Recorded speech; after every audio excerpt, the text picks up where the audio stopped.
All right, let's start. Okay, let's get started. So today I'll talk about the physics-informed learning of governing equations from scarce data. It's a it's an article from Nature Communications. And first, I'll talk about why we need to discover the underlying PDE. Because physics knowledge plays an important role in complex dynamical system modeling. And it can reflect how the inner interaction of the dynamical systems, and it can reveal the system's behaviors. But in real world, the systems, the complex systems are under explored. So the underlying physics knowledge usually represented as ODEs or PDEs are unclear or partially known. But as the observational data are becoming increasingly rich, so it provides us an alternative to distilling the physics knowledge from the data. And by exploring the underlying PDEs or ODEs, we can build a more interpretable and more accurate model. And the contributions of this paper are twofold. The first one is that they design a root branch network structure to incorporate multiple data sets with different initial or boundary conditions to uncover the underlying PDEs. The form of the PDE is the same, but with different initial and boundary conditions. It can have different observation values. So they assume that these data are governed by the same equation, but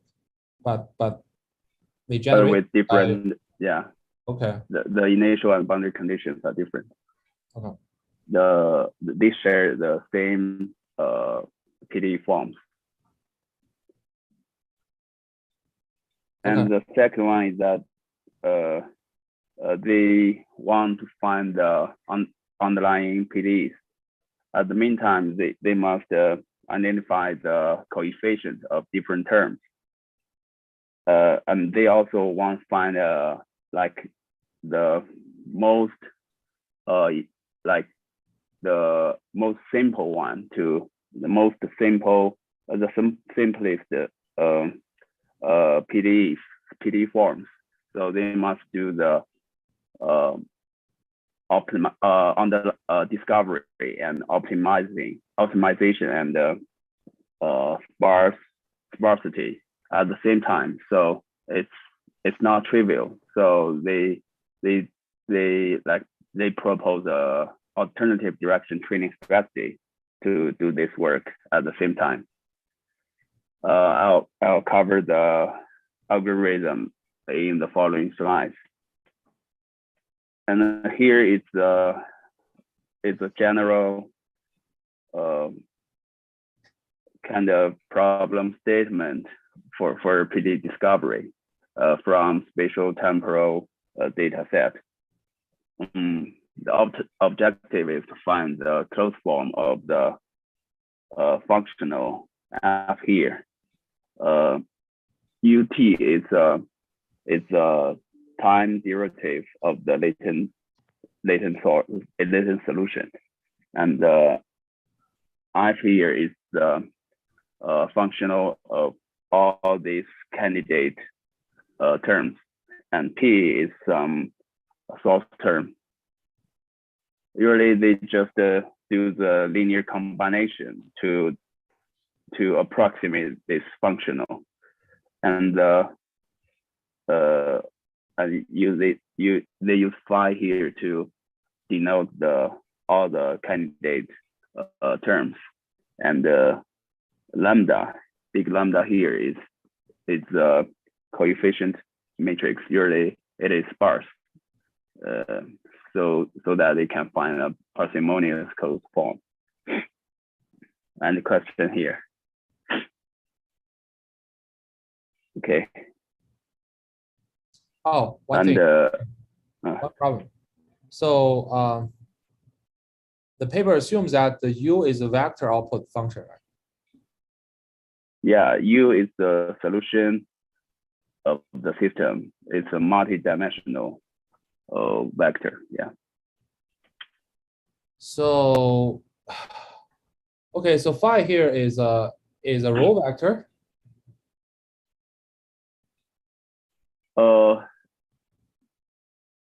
And this big lambda is like if you have a n or m operators, so phi is 1 by m, and it's you can think of it as each column represent the coefficient. different dimension of the U. Yeah, you actually you can arrange this vector Then you should put any order as long as it's convenient for the linear. Yeah, that's why here. I feel this weird. Is if you will UT is a vector, I mean a column vector, then you should multiply the coefficient with phi. Yeah, actually this notation should apply only to the scalar U here, because in practice we just do the approximation for each dimension of U. Yeah, I mean just to confirm with their notion.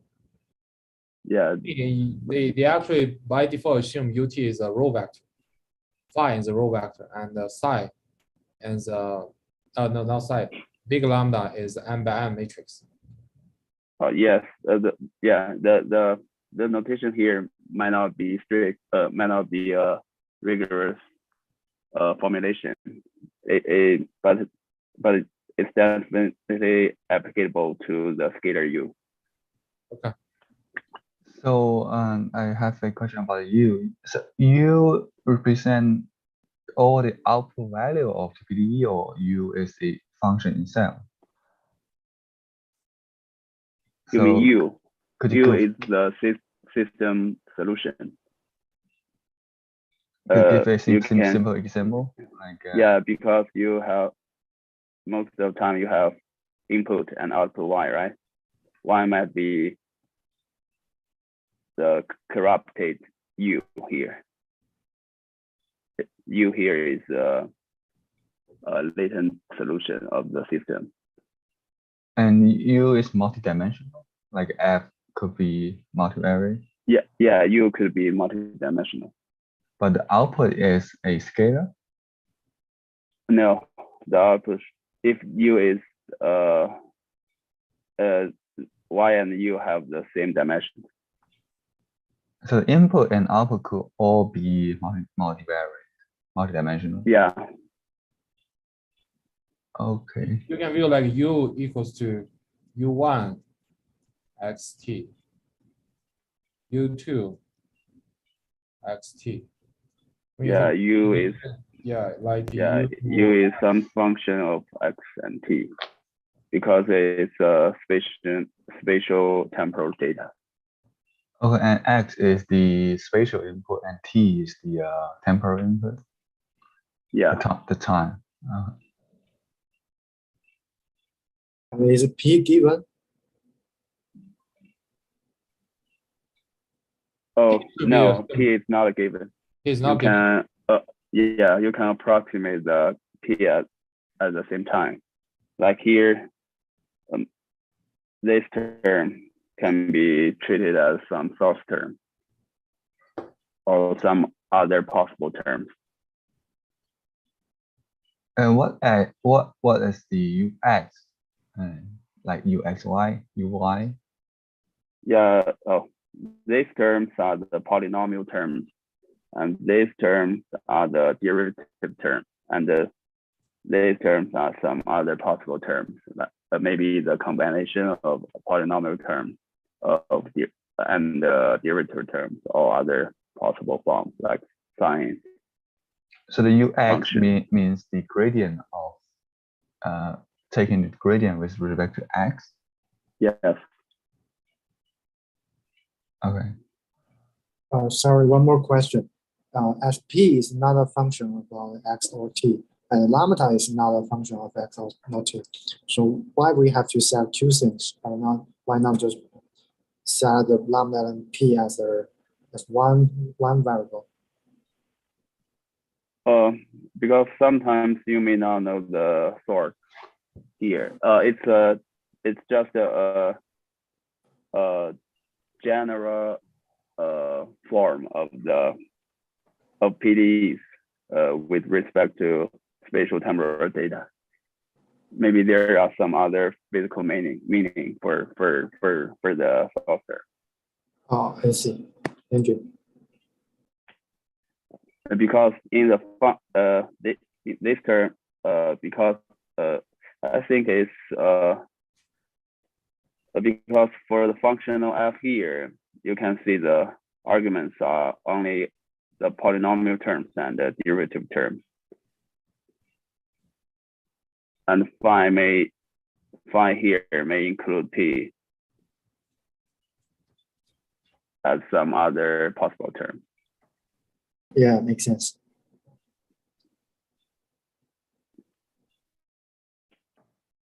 And here are some previous works.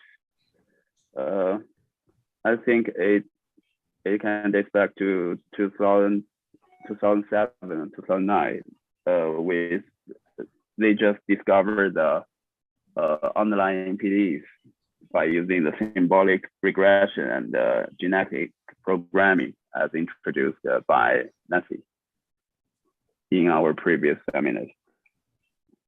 We just design a library of different kinds of candidate terms and using symbolic regression and genetic programming to derive the potential PDEs. And in 2016, here this method just actually it's this term here is UT, the time derivative terms, and this term is just all possible candidate terms. They use linear regression with noisy linear regression and add L1 terms to find a sparse representation of the PDE function of PDE form equilibrium. Z And, here is some source term? No, they here is just noisy Oh, okay. term. And here is MATLAB. This method is very straightforward. It's just some least square approximation. Every time they just do the least square regression and threshold the coefficient by some lambda, and with non-zero coefficient, and keep doing the same procedures until they get some acceptable forms. And here is the illustration of the Lorentz system. In this method, they didn't use the automatic differentiation techniques. they just assume some like existing terms, like possible terms with respect to the observation value. There is no auto differentiation techniques applied here. So I mean, there is no partial derivative for the location. They just use some known form to represent the partial derivative terms. Like they might assume x itself is the partial derivative terms, or x squared. Any candidate can be some partial derivative terms. No, I mean, in my impression, this algorithm use some numerical difference to approximate the derivative, like x dot. Yeah, x dot is obtained by using some like numerical techniques. Also, they only approximate time derivative with numerical method. With because the general form of the partial of the PDE equation is something like this. They just move everything to the right hand side and use this. That means they just require you regularly sample the output from time, right? Like every 0.1 seconds or every 0.01 seconds. Yeah. But they don't require you have a regular sample on the spatial space, because they don't assume your theta of x includes any spatial derivative.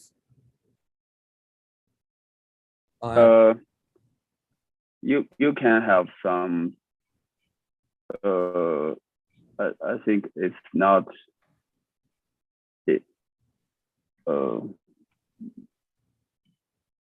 Maybe the possible terms here, like if you like in some real applications, if the ux equals to x, then x itself is the derivative with respect to some spatial term.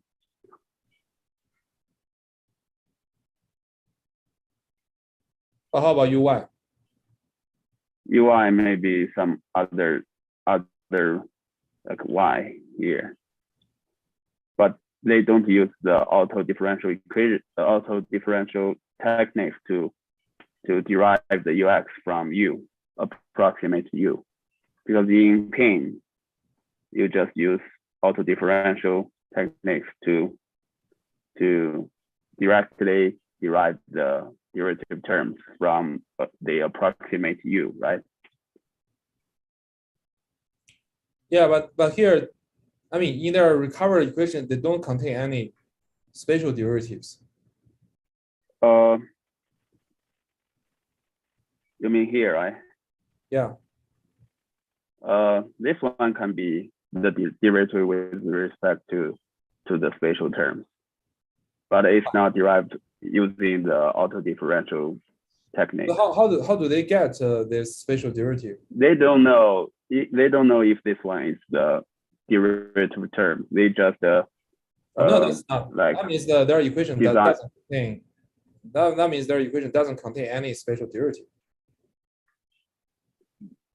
Like you can recover. Yeah. Or some equation like ut equals to sine u plus u squared. You can't say like the spatial derivative u is sine u, right?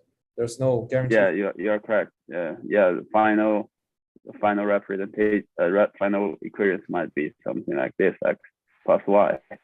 But if this one is ux, this one is uy. UT can, these two results are different. Yeah. Okay.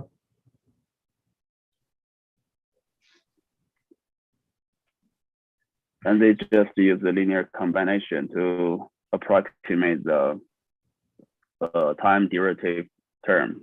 And by applying the L1 regularization, they can get a sparse approximation of the coefficient matrix.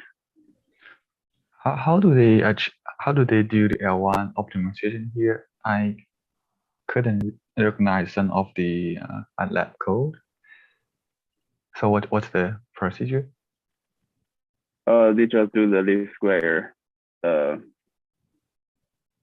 repeatedly and threshold the coefficient. So they do. Non They first do the linear regression without any constraints, and then eliminate the least important coefficient. For example, you initially have 10 terms with 10 non-zero coefficients. Mm-hmm. But after thresholding, you can only get like 6 non-zero numbers. And with these 6 non-zero numbers, this can be a placeholder for the coefficient. The number of the placeholder decreases every time. So finally, So I mean they simply eliminate those coefficients with small absolute value. Yeah. How does this correspond to L1 optimization? Actually, this one, there are many optimization algorithms for the L1 terms. This one is like similar to optimization algorithm called proximal gradient descent.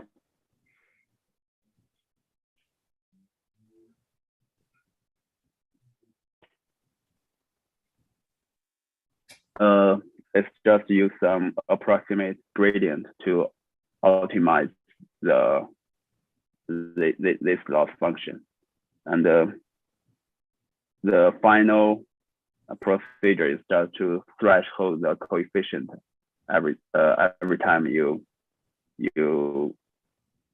update this term.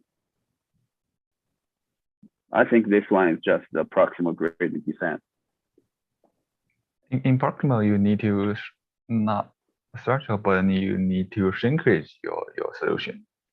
But here it's simply eliminating those coefficients.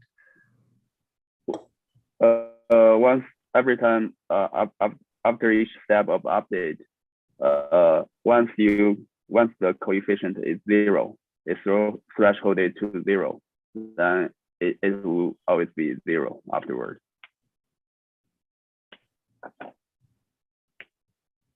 Here, key from 1 to 10 is so for this loop, is the L1 optimization finished or just the start?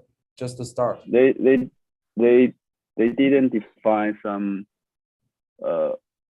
convergence strategy, but they made just this iteration number made just some empirical number they get from their experience. So this is the number of iterations? Yeah, this is the number of iteration, and this one is for different dimensions of the, n is the dimension of the latent solution. Here in this example is 3 because it's a 3-dimensional output in Lorentz system, XYZ. Okay. Yeah, I think lambda is, you mean lambda is some like empirical threshold selected by hand? Yeah, you may also select the lambda by using cross validation. It's a little bit weird because L1 is optimization usually is typically not done in this way. Yeah. I think it. Yeah, I think it's just the proximal gradient descent. You can check the. Yeah, you can check this one. I think it's a basic procedure of the proximal gradient descent. It can enable real sparse matrix approximation. I think it's more like a L0 constraint rather than L1.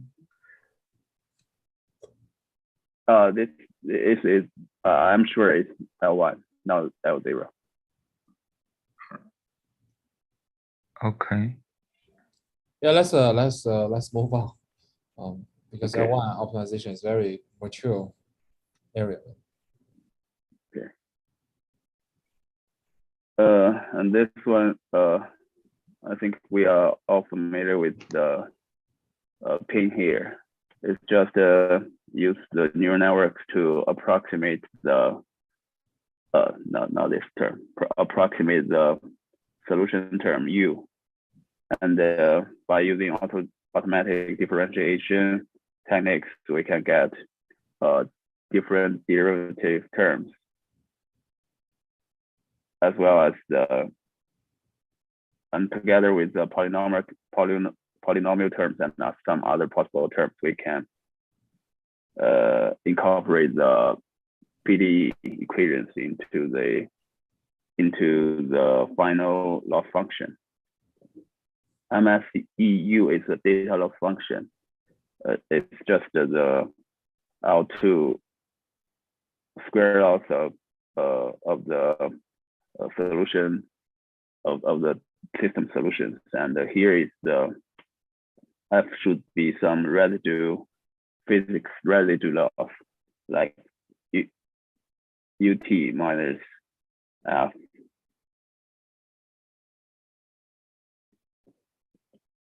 It might be some residue loss, and here is an example of Burgers equation, and some pseudo some code snap for the algorithm.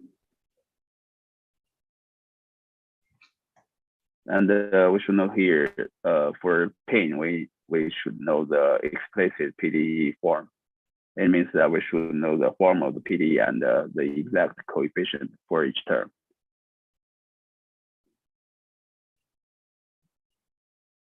And any question?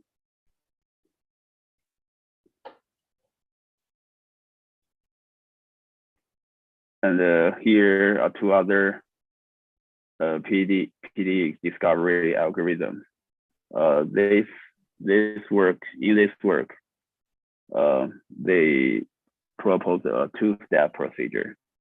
The first step is the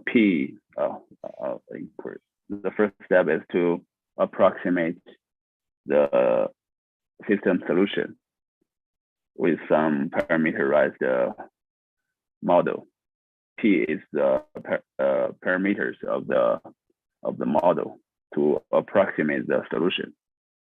And after finding a good approximation of the solution, based on that, we then model a partial differential operator L. Q is the parameter of L to discover the underlying PDE equations. But they still assume this L hat is a linear combination of these operators. Yeah, actually, you can use some other model to model the equation. But where do they get the they, input? It's just a sample from the domain. Yeah, Yes, they just use the most of I think in all the methods, the equations, the physics residue loss are all sampled from the collocation points, are all from the collocation point. Okay. It's a two-step procedure. It's interesting because we usually do both steps together. They just do it step by step. So this work is just to learn U hat and the coefficients Q all together. No, they first get the optimal I mean estimation. the paper you present today. Yeah. They optimize them together. Okay. And this one is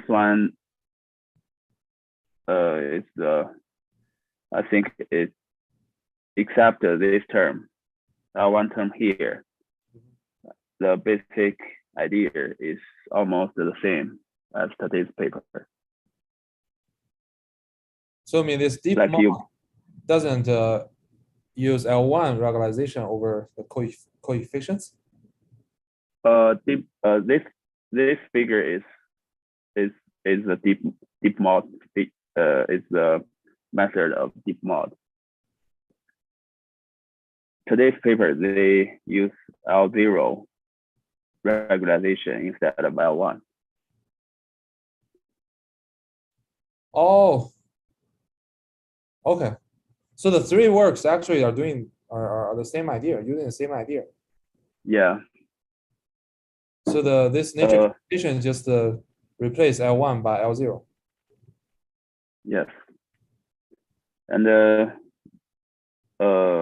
similarly, the first loss is the data loss, the second loss is the physics loss, and the third term is the regularization term. And they So where is this deep mod published? I don't know. I'm curious if they published this in NIPS. It's not a NIPS paper. I think it's also some. I'm not fully familiar with this one. It's I think it's all from the same publication area. Maybe it's also a nature related paper.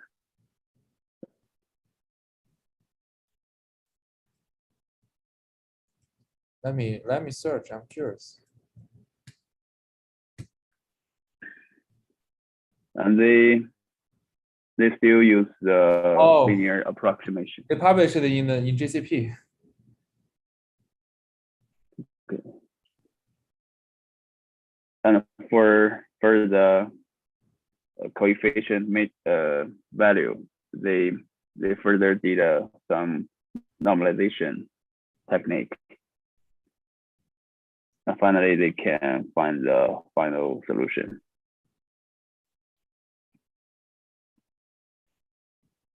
Any other question about these two papers? Okay, can you see that again? What deep model does? They just use the linear combination of possible terms to approximate the like the time derivative. And here is how theta is defined, and psi here is the coefficient matrix. So that's the first one, right? So the Q star is also a linear combination of the possible operators. Yeah, all the methods are using the same formulation as this one. So in deep mode, they jointly optimize the P and Q. Yes.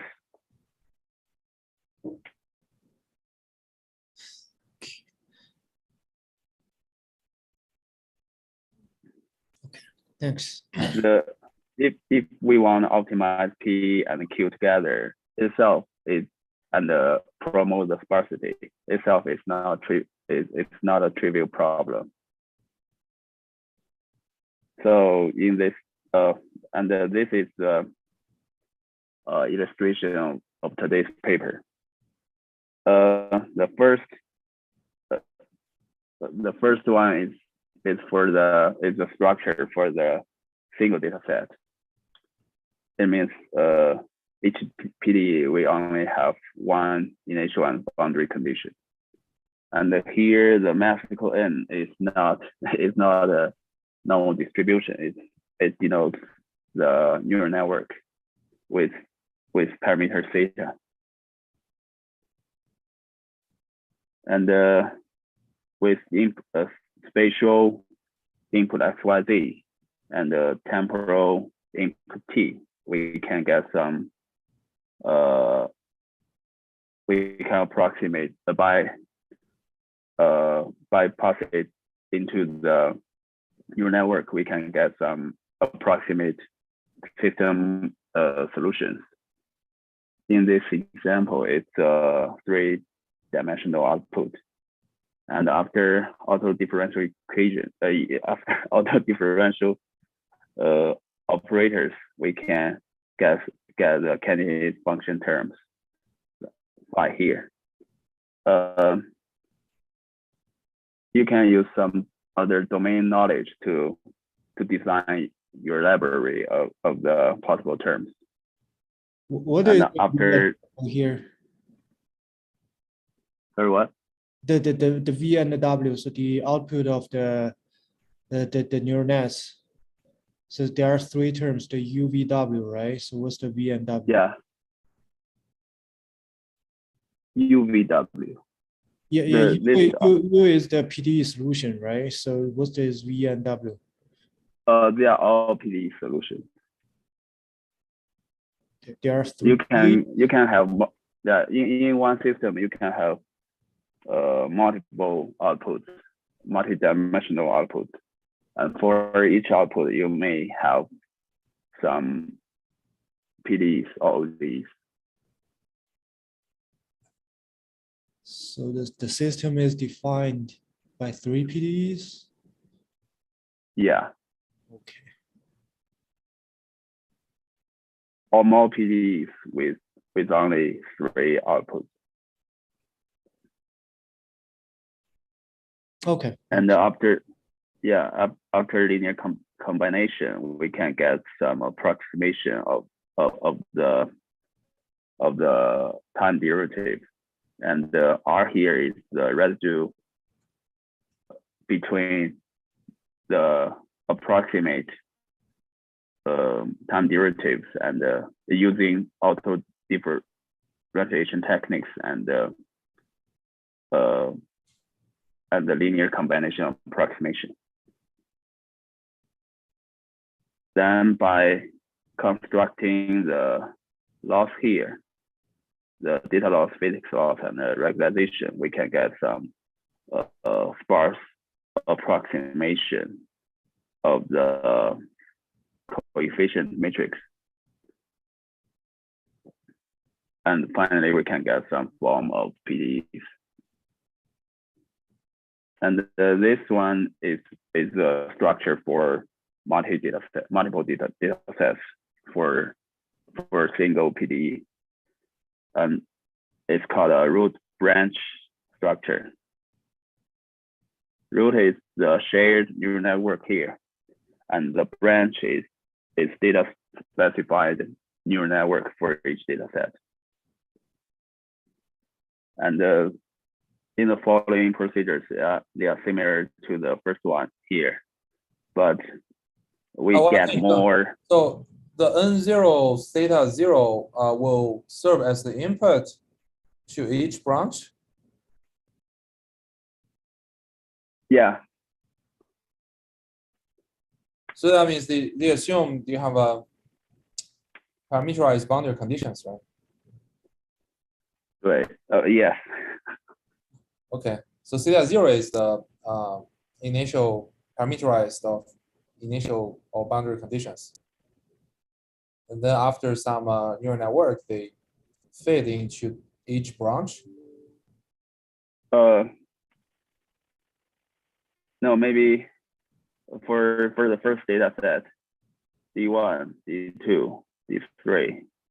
For the first one, you have one kind of initial and boundary conditions, and the other two have different initial boundary conditions.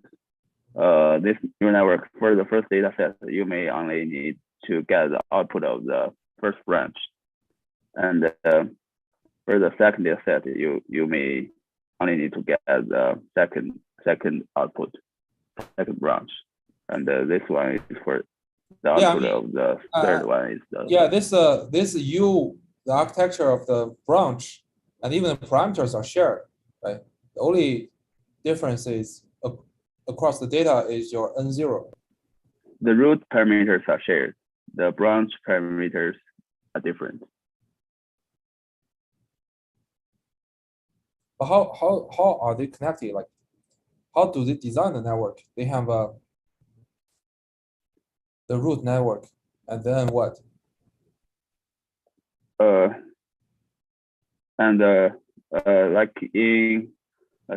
in practice, you can just define two neural networks. Like if you have three data sets, you can just define 4 neural networks. The first is the shared neural network N1, and the other 3 branches are N2, N0,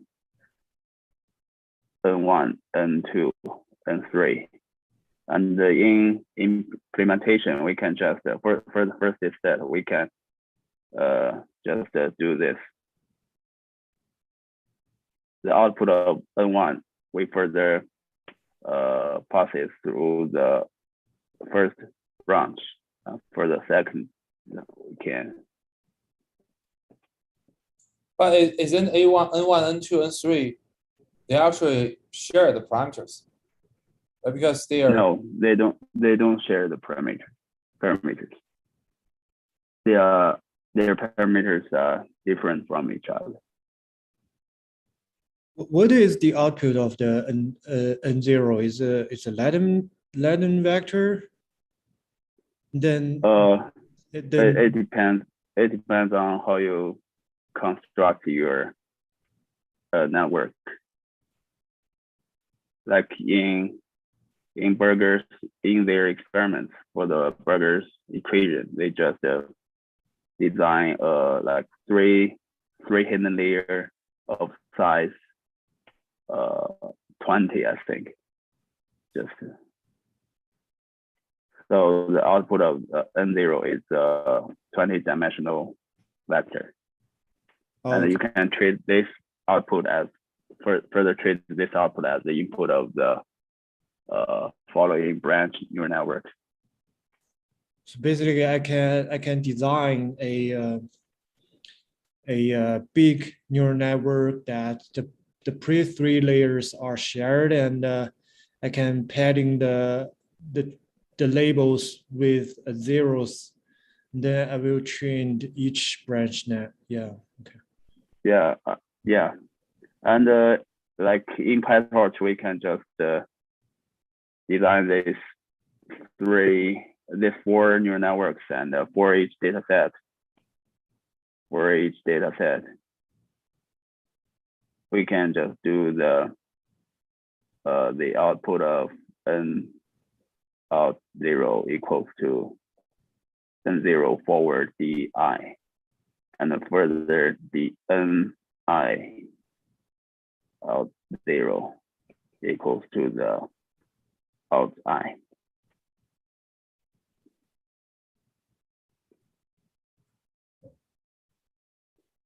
And then they have different operators because each DNA is different, but they share the same sparse coefficients.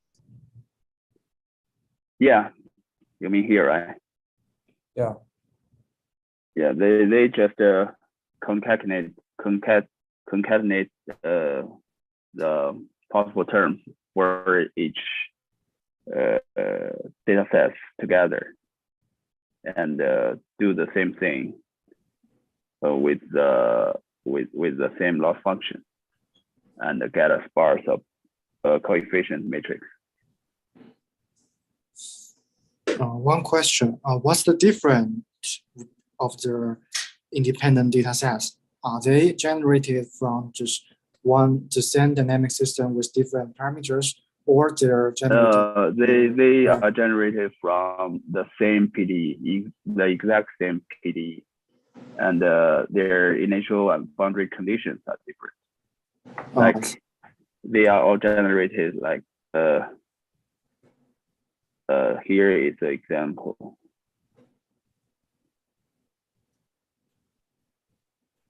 Like they are all generated from this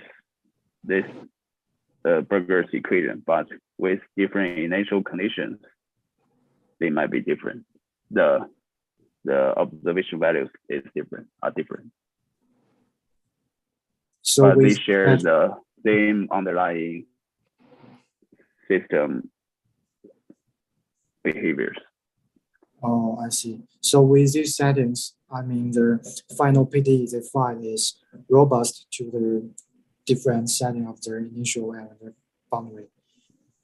Yeah, they have the same PDE for different data sets. Yeah, I see. Makes sense. Thank you.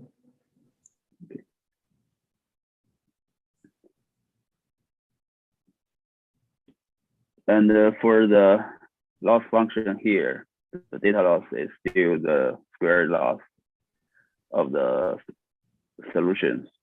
And the physics loss is just the residue loss of two approximated time derivatives. The first approximation comes from the auto differential operations, and the second approximation comes from the linear combination. And here for the regularization term, they use L0 term, which is the number of non-zero elements. In this example,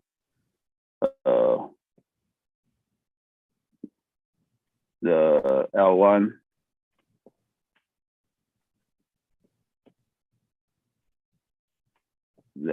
norm for this vector is just 3.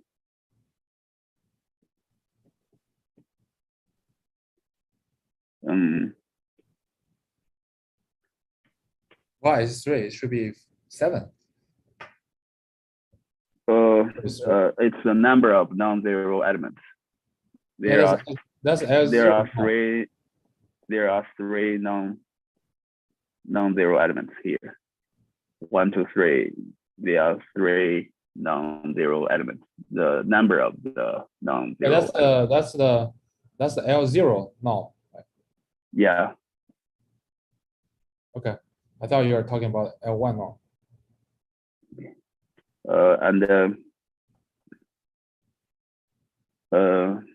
And the optimization with regard to the L0 norm is a NP-hard problem. So they propose the alternating direction optimization strategy to optimize this loss. I'll talk about it later. It's kind of it's a 2-step procedures. And the neural networks here, I just introduced, it's the root branch structures. The root is the shared networks, and the branches are data set specified neural networks for each data set with different initial and boundary conditions. And here is the example for the neural network structures. This one is the shared neural network structure, and this one is the branch neural network structure. As we can see, it's kind of deep structure.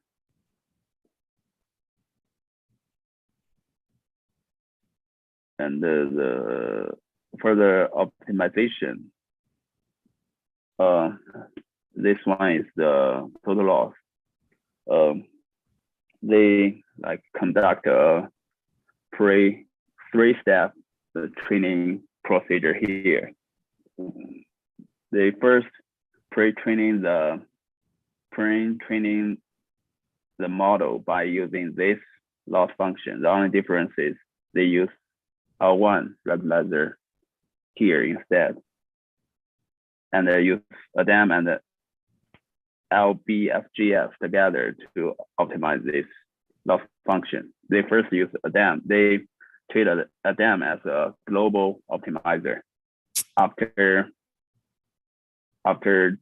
finishing the ADAM optimizer, they call it a local optimizer to find a more accurate approximation. And after doing the pre-training, they use their alternating direction optimization algorithm to do the training. Then after getting the possible candidate terms and approximate the coefficient for those terms, they further discard the regularization terms and do the post-training. You can treat it as a fine-tuning to get the optimal coefficient for each term. And here is some training curve for their procedure. As you can see, pre-training can do most of the jobs, and then by doing the ADO and the post-training, they can get more accurate results. So the pre-training is first around ADAM and then LBFTS? Yeah. And then their gradient is just the gradient of two terms plus the sub-gradient for the L1 norm?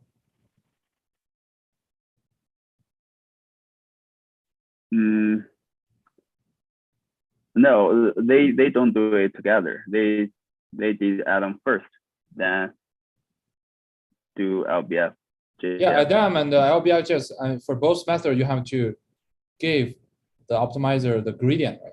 The gradient consists of two parts, one from the LD plus alpha LP, right? The other is from the L1 norm. Oh, yeah. So you simply take the sub-gradient because L1 norm doesn't have an exact gradient. Yes. Okay, this just to follow George's standard procedure. The first run ADAM and then LBFTS. Yeah, they just want find the optimal area by using this by optimizing this loss function. But how they conduct the alternating direction optimization? So yeah, here is the detail for the alternating direction optimization. They just this is a two-step procedure. They first optimize the this loss to get a approximation of the coefficient matrix first. Then, based on this coefficient matrix, optimize the neural coefficient. And this one, to optimize this loss, they just use the repeating ridge regression with thresholding optimization first. So it's called a ST ridge? Yeah, it's just this algorithm here. But it says this is about L1, right? Right now you use L0. Yeah, they just actually this is L2, not L1. I didn't get the point. Where is L2? Oh, so you mean the ST ridge? Yeah, they optimizing the ridge.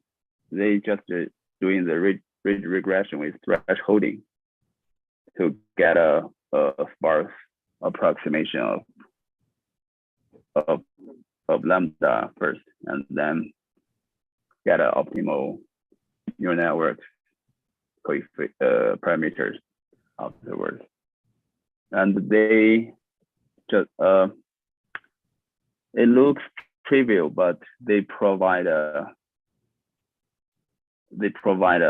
theorem to prove that their algorithm can converge to the local minimizer of the total loss Q linearly in theory. And here is the definition of Q linearly convergence. One second, Jim.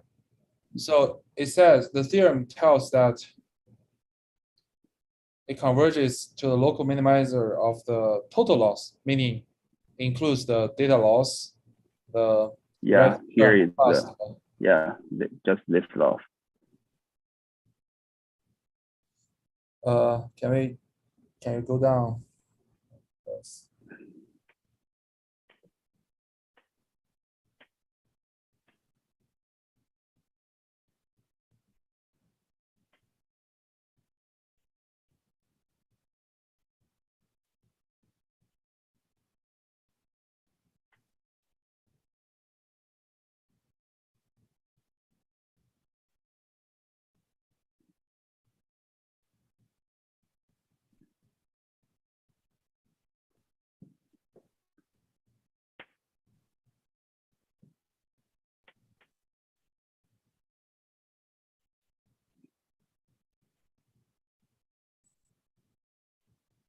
Yeah, it's kind of surprising because the theorem doesn't state any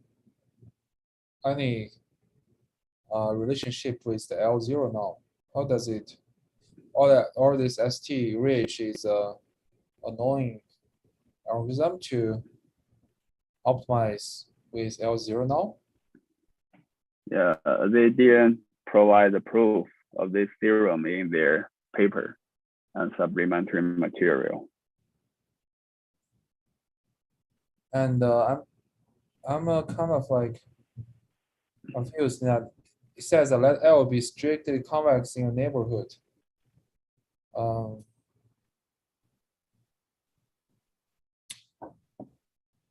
Yeah, maybe there is some guarantee that if for any local surrounding any local minimum, there's a neighborhood while your objective function is strictly convex. Yeah, but in their experiments, this optimization strategy seems did a pretty good job. So maybe we can use this strategy in our future work. This is just alternating optimization, right? You fix lambda, you optimize theta, you fix theta, optimize lambda.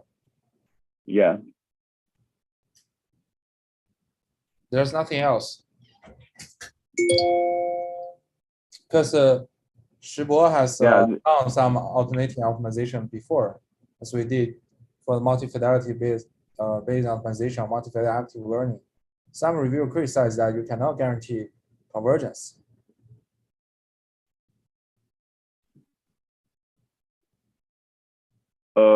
They also give the readers a reference to help us to get this conclusion. They provide some analysis reference in their paper. If we are interested in doing this in the future, we can maybe read those references. Okay. Yeah, this is nothing but alternating optimization. Yeah.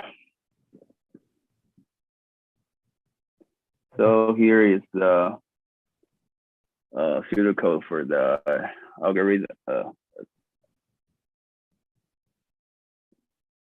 They in their inputs are split into training data sets and the validation data set, because they want to select the hyperparameters like beta, alpha, gamma during the optimization. So they just do the cross validation to select those hyperparameters. But And they just select those parameters from the training set, right? They don't, like in both training and validation set, they do not consider the collocation points. they may use a set of hyperparameters, different values of hyperparameters, and select those parameters based on the validation data set. Okay. And how many collocation points did they use? I'll cover that for each data set in the following slides. And they did the pre-train first here, and then assemble, just concatenate all the possible terms together, and it did the here this part should be the ADO, the alternating direction optimization. And then after that, you may want to do some post-training here.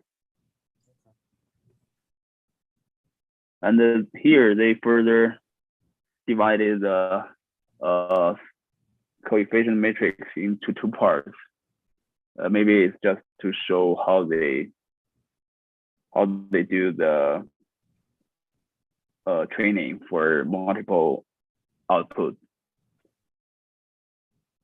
Each lambda is for a dimension of the system One output. dimension. Yeah.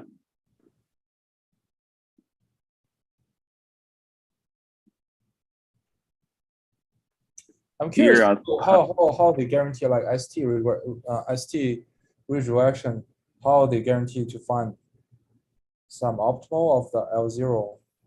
This is knowing, I mean, any here is how some like this is called precision matching. Precision matching, they have like several like greedy algorithms to do that. I don't know why such a simple method can get you the solution. Yeah, this is how they exactly do the ST regression here. They may just choose some empirical iteration numbers here, or they might also predefine the minimum sparsity or the maximum sparsity to enable a reasonable result. There are many details in their papers. If you are interested, you can check that out later.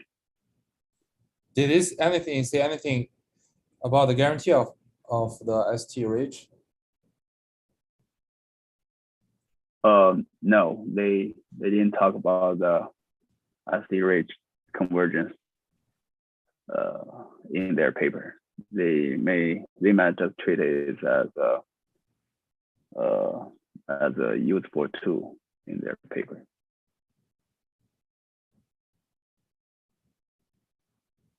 Okay.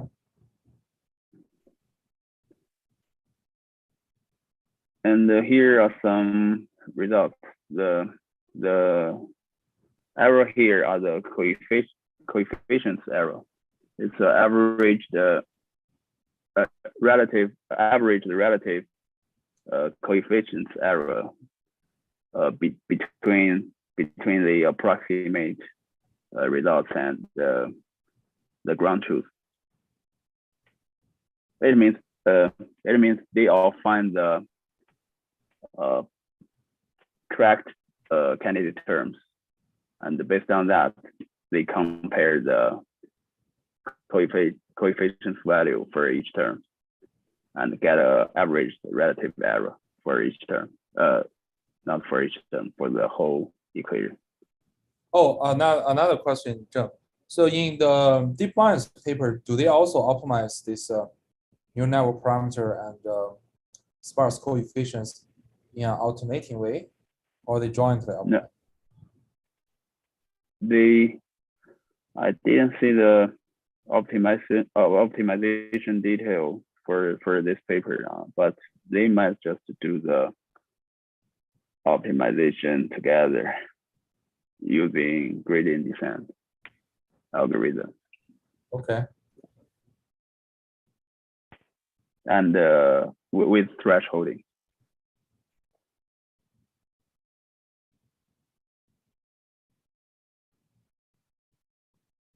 Okay. Okay, here are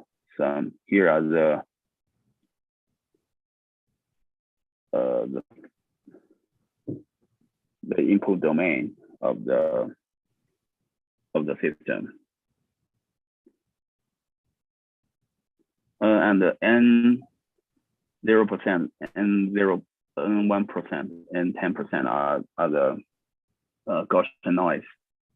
This is noise free. This is one Gaussian noise with standard deviation equals to 100%, and this should be the 0.0 standard deviation Gaussian noise. How's the performance of the deep mode? They didn't compare their method with the deep mode. They only compare it with this one. With Cinti. And I'll show the results here. If they can find the correct terms, they'll present the coefficient error. If not, they just okay. This comparison doesn't make treat it sense. as fail. Yeah, you add noises, of course, Cinti will fail.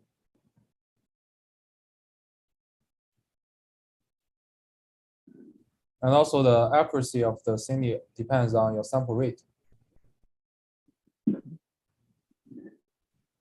Yes, this one is training data plus validation data. Yeah, how The do they sample the data for Cinti? Like if you use a large space in the time of sampling, that it won't be accurate. They use some random sample algorithm to sample the collocation points to make I'm not saying like collocation points. I mean to run the Cinti algorithm, which here is referred to as PDE-Fine, right? Yeah. You have to collect the measurements across time, the time axis. Like you should sample the value, the system response. Yeah. 0.1 second, 0.01 second. Yeah. Here is how they sample the Burger's equation. They just measure. This is the size of the measured grade, and they just choose 10x with all time steps. Time here, and time is one. Okay, time t is 101. You have 101 time steps. Yeah. They sample their training and validation data based on this measured grade. They just choose 10 out of 2056, and with all the time grade. Okay. Yeah, I can understand why Cinti fails because Cinti for the term other than time derivatives, they don't have any special derivatives, right? They just use polynomial terms. Yeah. Okay. So And So the Berger com- has a shock wave. It cannot and be all approximated by the polynomial terms. yeah, so I think this comparison is kind of unfair. Yeah, they might know some friends in Nature Communication published. I mean, this is very lousy paper. Yeah, they just choose the weakest baseline to do the comparison. Yeah, kind of skeptical. Their performance is the same as DeepMod. Yeah, they didn't show. I don't think I saw any results from the DeepMod in their paper.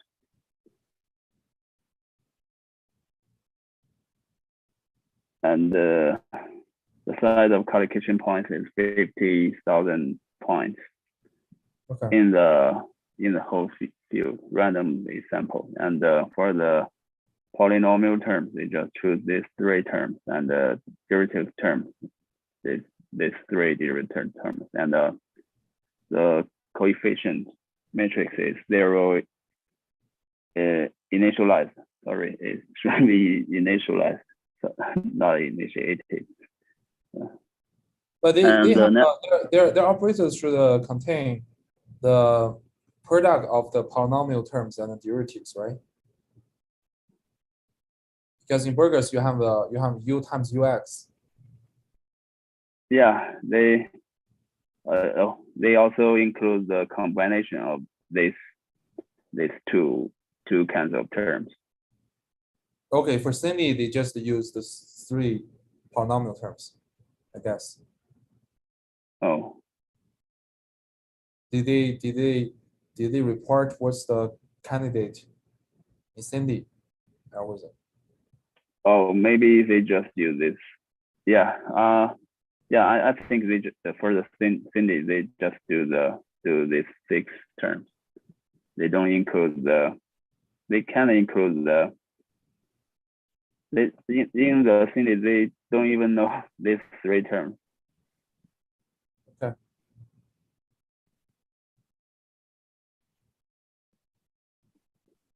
And the neural network structures 8 hidden layers with 20. It's the same network used by George's paper. Okay. And here is how they present their results. This one is the ground truth. This one is the approximation, and this one is the error. And for these two, they just choose for this one they just choose different t for all the x to present the change of the curve, and this is just choose 3x for all the t. This figure out, I mean this form of curve is interesting. We may use it to present our results in the future. But it didn't show the shock curve. There's a shock wave. You mean with smaller diffusion coefficient? Yeah, what's the viscosity? I mean, I guess their estimation of viscosity is quite accurate, right? Yeah, here is the all the they tested their methods on many PDEs. Here is the Berger's equation result, the first one. Okay. And the diffusion coefficient is 0.1. And here you can see after the pre-training, they just did the ADU for about 6 iterations. They can get a very accurate result. here the color of the line indicates the magnitude or the value of the coefficient. Here they have, I don't know how many terms, but after all the procedures, they just get these 2 terms.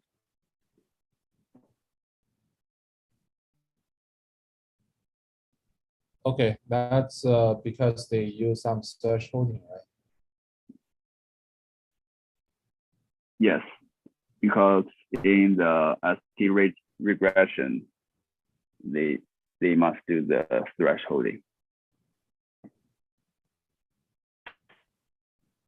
Yeah, they didn't show what if they just what's the performance simply after pre-training. I mean, at least from the figure you show, like looks like ADO doesn't contribute too much. Oh yeah, maybe for why I think why they didn't do the comparison with the deep mode, because the pre-training itself might be the result of the deep mode. So based on that, they can further improve the result. So they might think it's not necessary to compare their method with deep mode. But I didn't see the improvement of improvement after doing ADO. It just you use ADO to make the selection more clear. Like if you, this is the result of the deep mode here. Maybe after thresholding, we can get more terms other than only these 2 terms, according to the magnitude of the coefficients. You can see this term is this deep blue, and it has a large magnitude. Oh, this one is just the selected one. Okay, maybe this one, the one below the USX here. After applying thresholding, they might get more terms.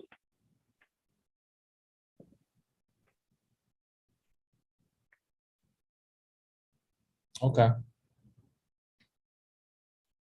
Yeah, I really want to say, like if we just stop at pre-training, after pre-training, what kind of equation did they discover as compared with ADO? But yeah, according to their published results here, they all get pretty accurate results. As you can see, they can find the correct candidates, and the coefficients are very close to the ground truth. Another thing is that I remember the first prior work you mentioned that they also use ST ridge-like algorithm. Yeah. I mean, if you do pre-train with their algorithm, shouldn't it be better?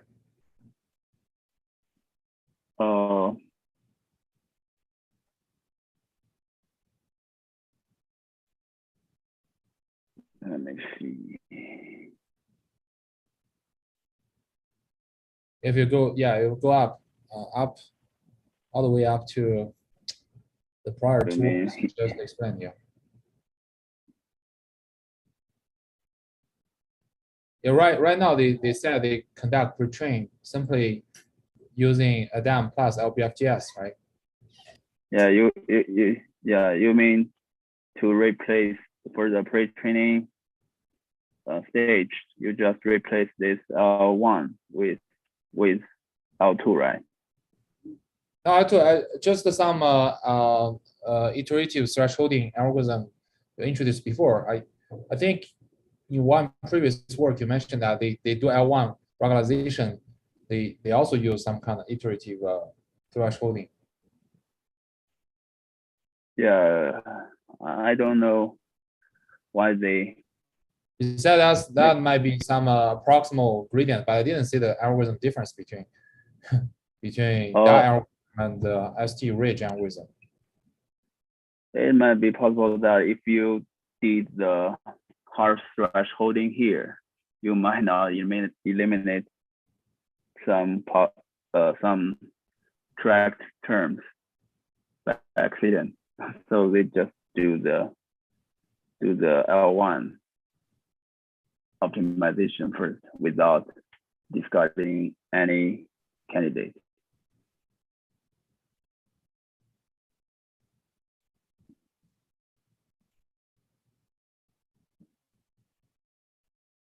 Okay, then why not? You just replace L1 here by L2.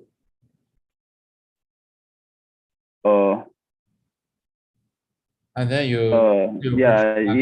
maybe with L1 you can like surprise the magnitude of the coefficient more, like you can get a more sparse approximation of the coefficient. But pre-train is just to find a good estimation of all of the weights and coefficients, right? And then if you do L0, you just select. But their goal is to get the most sparse solution. So one here should be more reasonable. Well, I don't think it's more reasonable. Acceptable. I don't know why they conduct. If you pre-training wants you to get some good coefficients to fit data and to make your loss small, and then you further do some sparsity to prune some weak coefficients.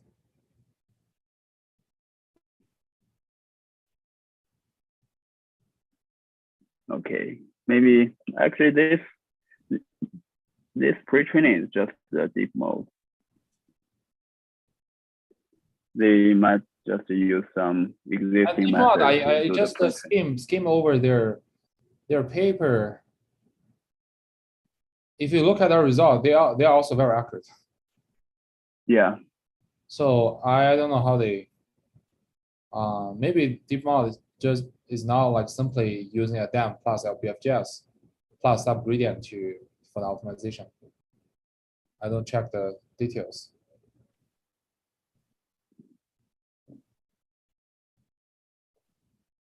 Okay. But anyway, let's finish this before we. Yeah. All the results are very accurate. This one is an example of multi-output system. They have two output, U and V, and for each one they have for the time derivative for each dimension they have equation.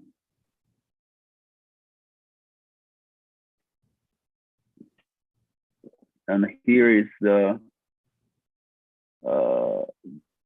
example for the equation with some source term.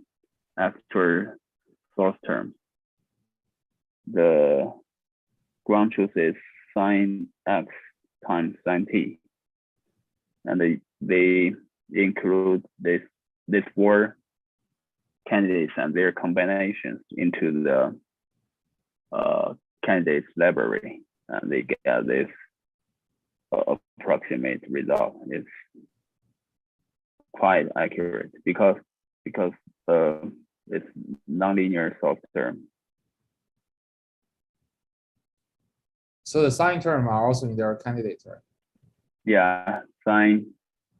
These four terms and their combinations are all in their candidates library.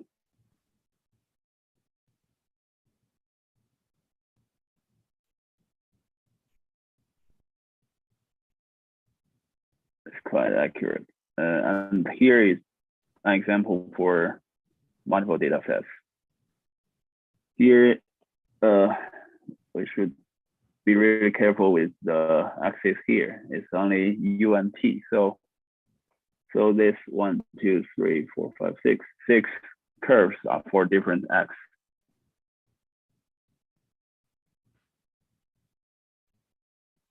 So the data set is, yeah. And here are the training curves. As we can see after pre-training and the ADO, they can select the correct candidates and prune the coefficients during the post-training. And the result is still very accurate. And here for the Burgers equation, they just chose a small viscosity term here because it can enable a sharp gradient.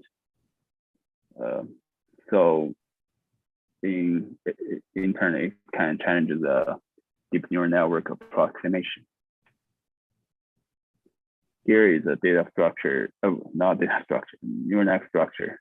This one is the root neural network, and this one is the branch neural network. And here is the Mara data set. Mara grade is 200 times 1,000, and they chose about 7.5% data points as training and validation points, and they use 45,000 collocation points to do the training.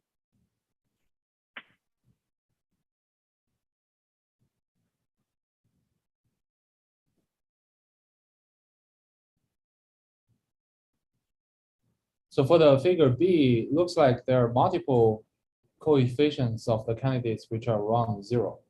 But the ST-Ridge, the ADO can select the correct one and discard the remaining.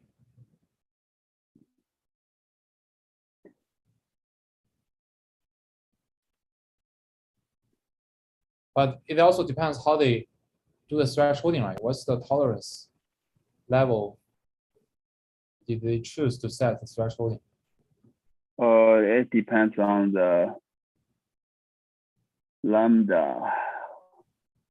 I think it's not lambda. It depends on the. It should be this one. It's delta here. I think they also do some cross validation based on the threshold tolerance. Okay.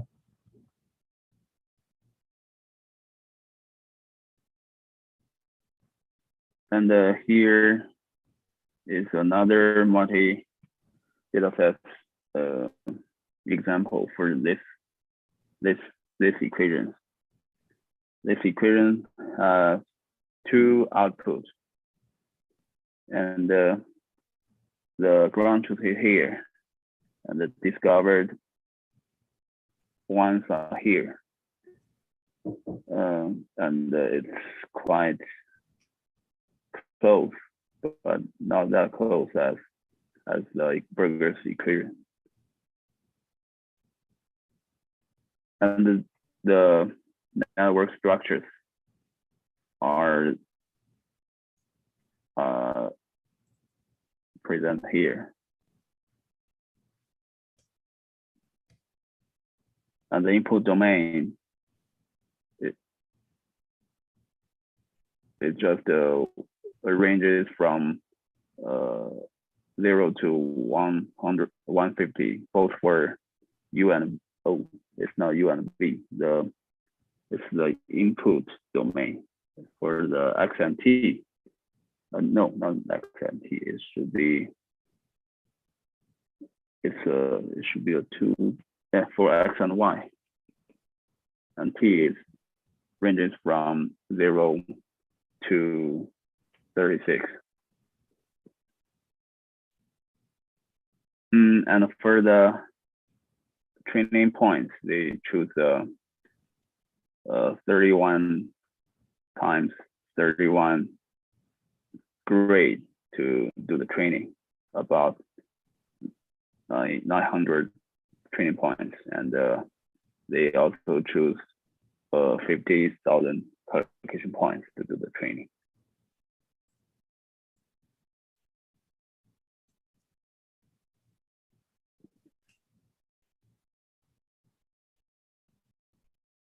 The behavior of the training curve and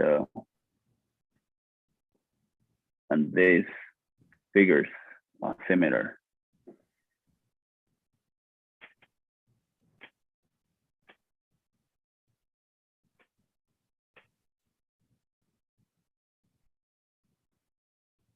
And these tasks can be more challenging because they, as you can see, they have much more candidate terms in their library.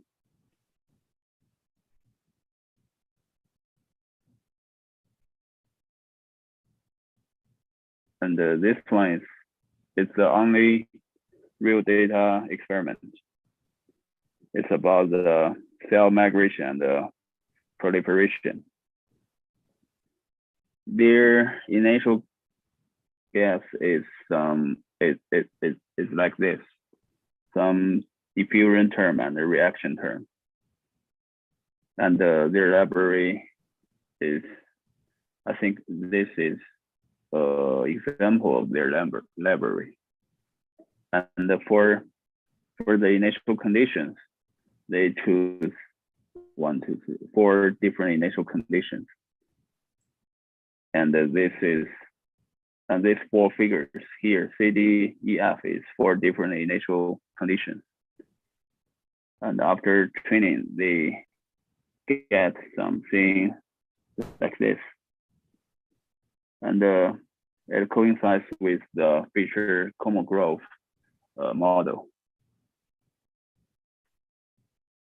I think it's a very famous model in their area.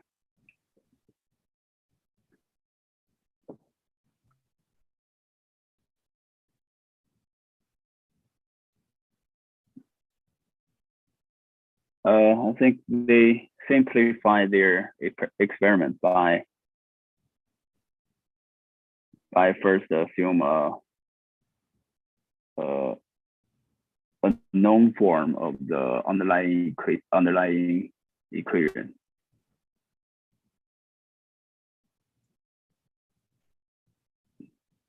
I think they also did some experiments without assuming this form. They may not get a good result.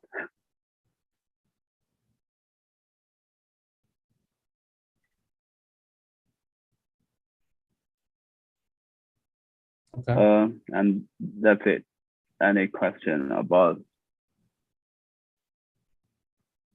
this paper?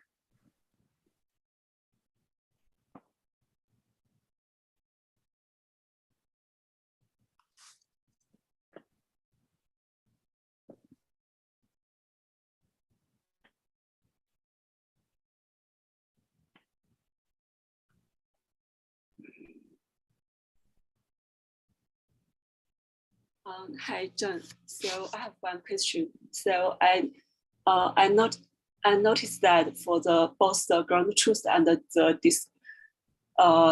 discovered PDE, for each term, the coefficient can change a lot. So, for example, for example, in the result D on this slide. Yeah, so WT is equal to 0.01.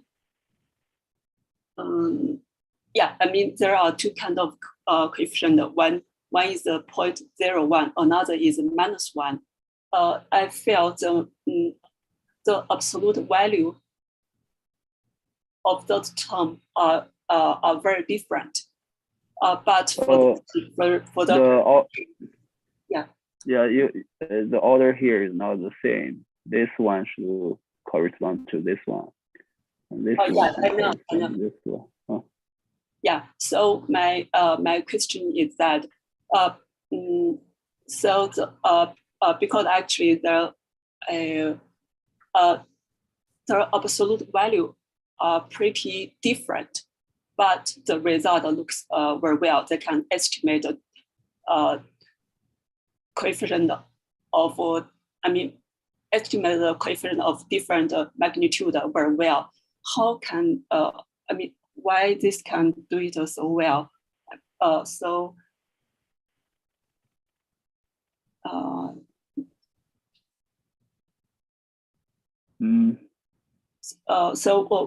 My point is that so if we just look at the L1 term for one coefficient with large value and the L1 loss for another term with a very small absolute value. So maybe during the training, the network will ignore the small term and just have a large penalty on the large term. So, but for this result, yeah. I'm very curious why. Oh, I think I get your point. That your question about the threshold tolerance, right? Like here. So you mean the magnitude between different coefficients are quite different. Yeah. So how could they get all the correct candidates with small magnitude coefficient? Yes, with both. Yeah. I think it largely depends how they choose their threshold tolerance. They didn't release. I think they didn't release much detail about how they choose the threshold.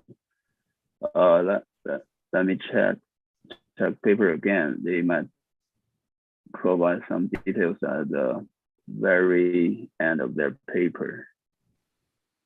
Okay, so for the threshold, they are hyperparameter. They are not trainable, right? The hyperparameter are not trainable. Okay.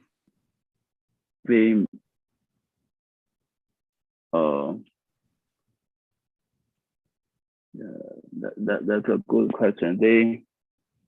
If they, like in this example, if they, this one is if they choose their threshold as these two terms will not exist.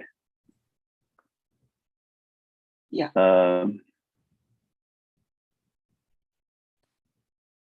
Actually, I don't know how they choose the tolerance either. So maybe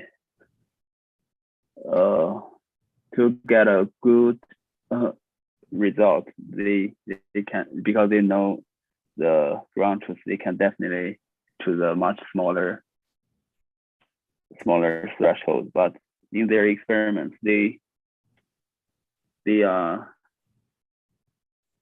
like in all the examples, the magnitude of the coefficient are all bigger than like 1 times 10 to the power of -3. Maybe you choose this as a threshold tolerance, you can get all the results. But for some results, that is for some terms that the coefficients are really small, they might not get the correct equation.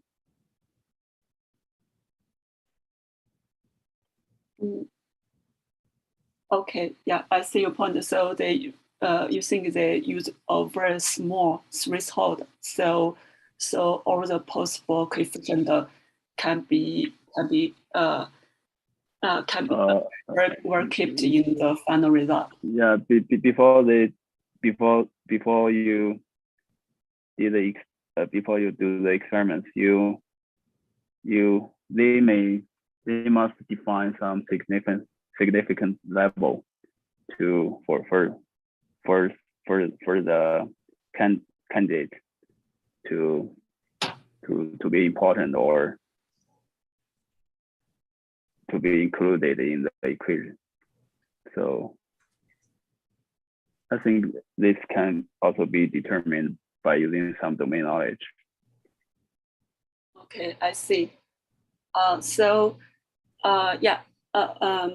realized that. So my initial question is still a little different from your answer. So actually, I mean, even we use a very small threshold. So like the 0.001. So but there is still another problem. So for example, for the coefficient for the WYY is 0.01, and for another the coefficient is close to -1. So is that possible? Is that possible that it just ignore the coefficient before WYY? Somehow like it make it to be there. So you mean if the tolerance is so small that some other unimportant candidates are also included? Yeah. Of course, this is annoying. You have to carefully select the trade-off.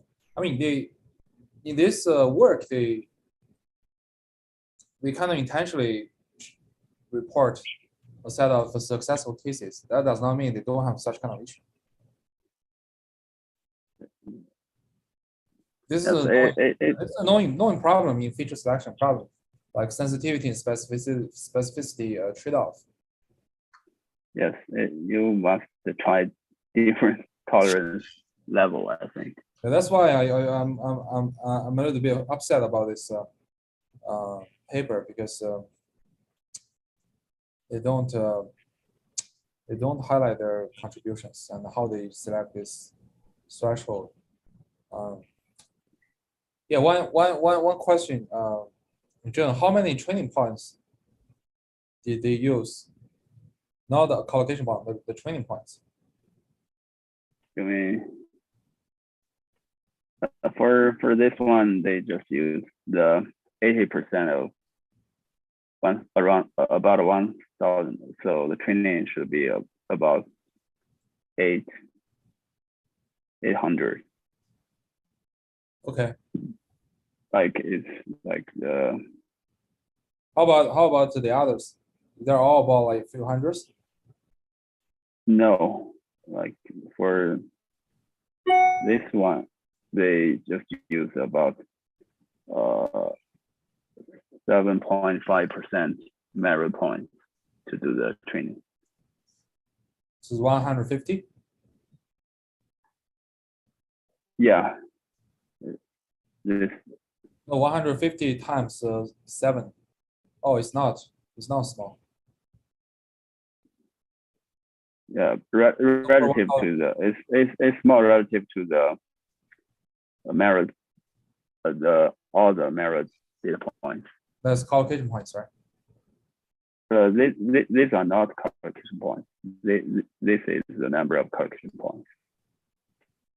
They first sample some points from the input domain and get merit value. Okay. And based on all these points, they chose a subset of them as a training data set. And how about the Kolmogorov feature Kolmogorov equation? How many data points did you use? They only choose four time points, and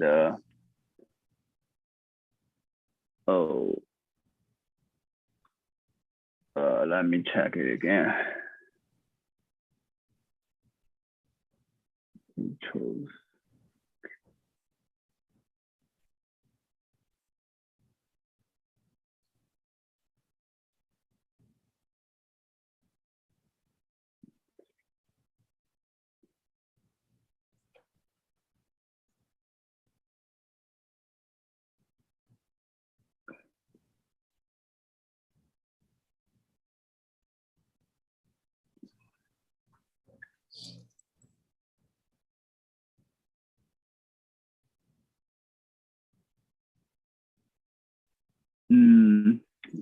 Each media set has two.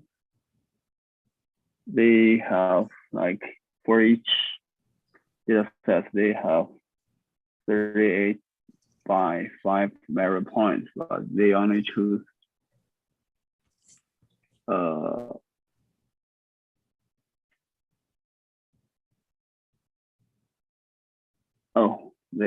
I think these are the size of the training points. Okay.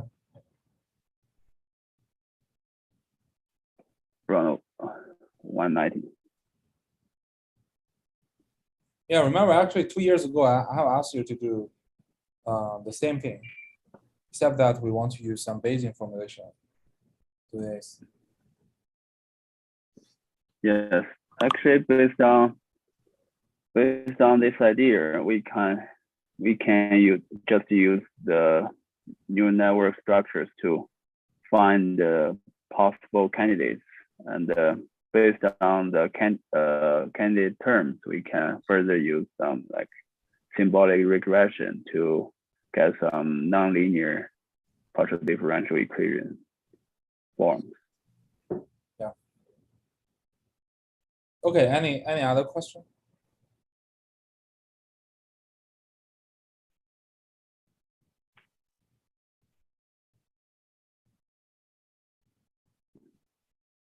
No questions. So could you go back to the algorithm? I have a very small question.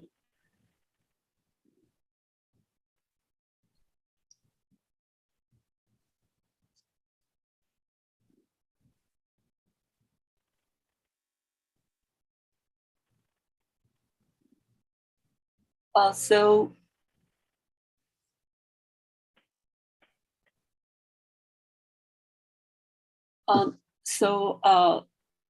in the algorithm in line 6 and line 25, there is a loop. That's one loop, right? So for each K, it did the pre-train ADO and the post-train. So what's the K here?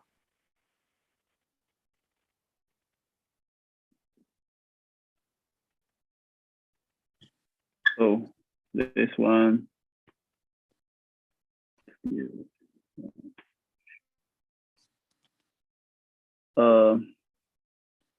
key here means I think it's the dimension of the not dimension. Let me see.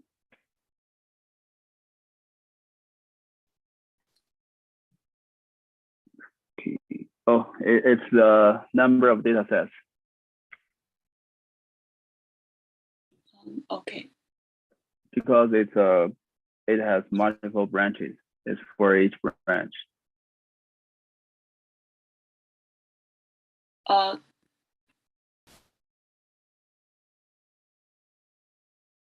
But for each branch, they have the shared N0.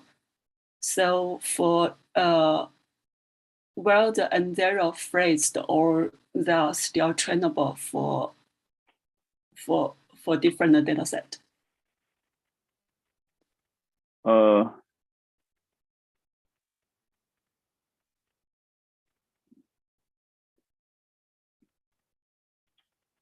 based on this algorithm table, they train each branch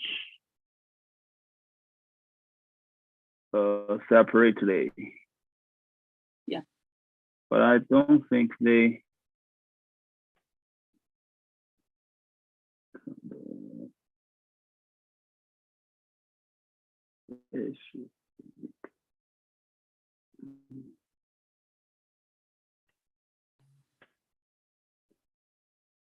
they might have some mistakes for this loop scope here.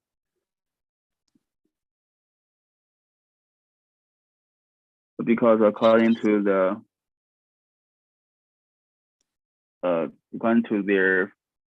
their framework figure here, they can concatenate all the outputs for different data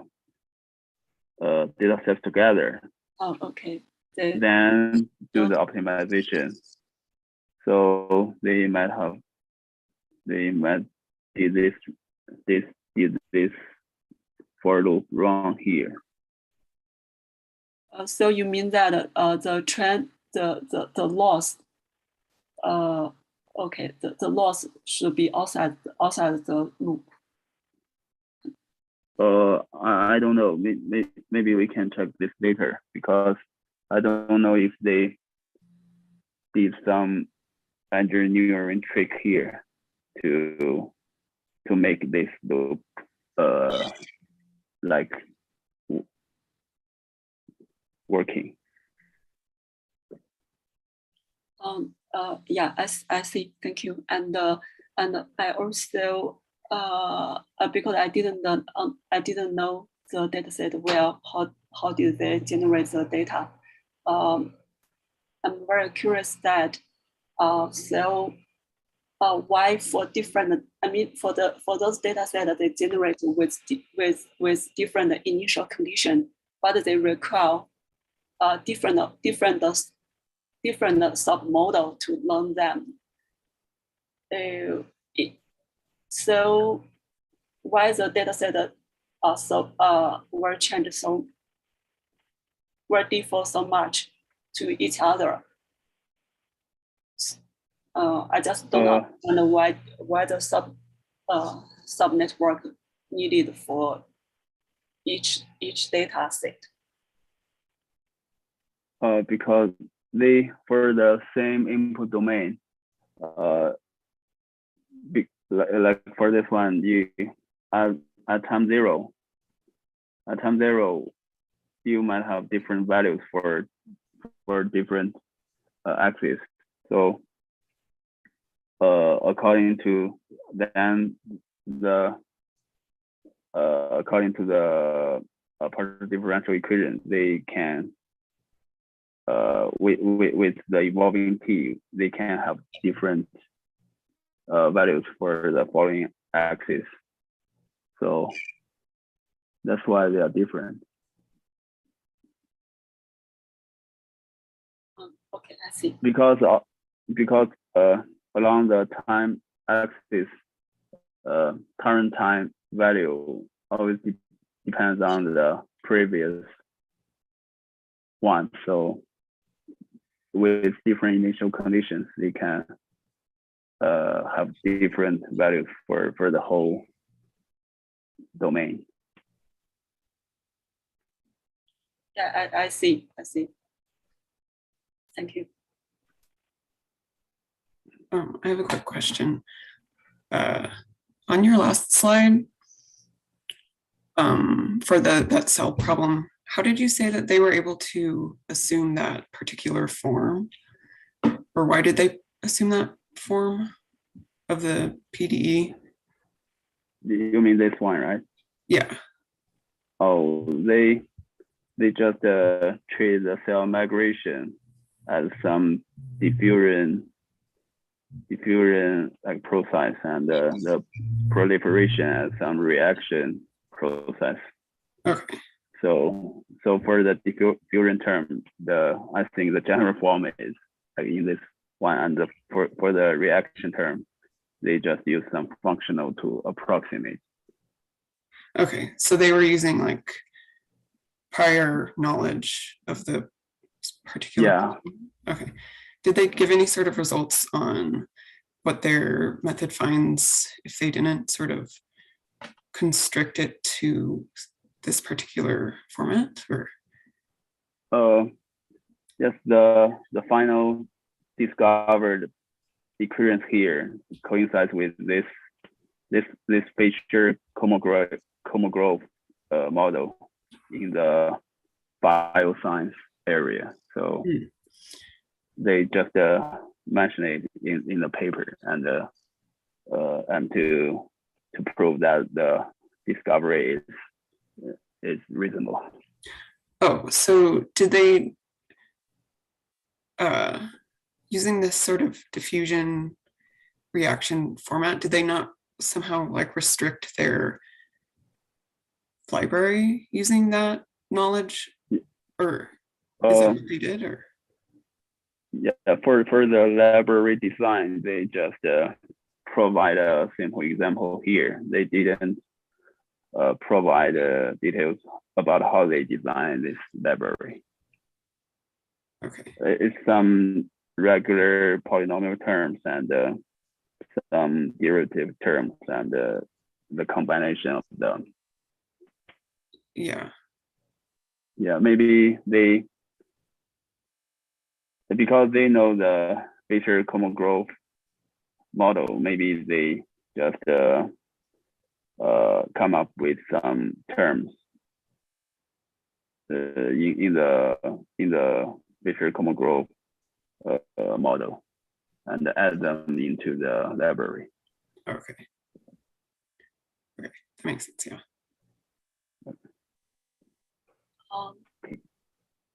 Can I ask another question? Yes. Yeah. So I think when you talk about the neural network, you mentioned the multi-layer perceptron, right?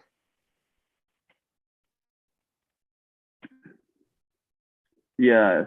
Here should be the building block should be the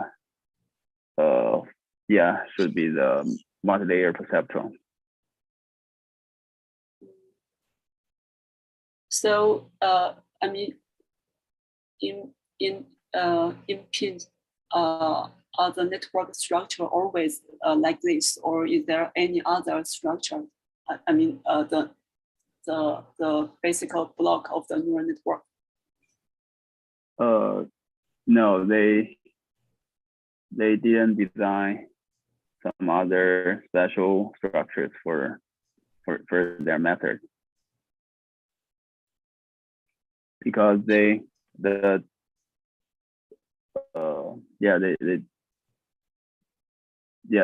define any other special structures for their method. For this field, only fully connected works, and only 10H works. If you switch to other, then the performance drops dramatically. All right. So for the they also have the activation layers, right? They use the 10H. They Yeah, use 10. after linear combination, they will further pass the output through the activation function, like 10H.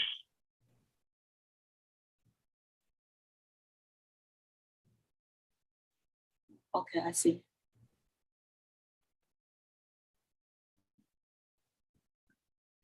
Yeah, thank you. Okay, any other questions? Okay, we thank Zheng for this presentation. Actually, we're trying to do some work of the governing equation finding. I'm pretty much sure this pin-based method will break down by given some other formulas, like some other simple equations. If you make the coefficient of that equation a little bit weird, the pin will fail. So not very excited by this type of works. In particular, this work is a trivial extension of the DeepMind's work. So yeah, we can discuss more about it offline. But anyway, thanks for joining of everyone. So next week we'll have Shikai and Shibo and Dylan to have the presentations. Okay. See you guys. Have a great weekend.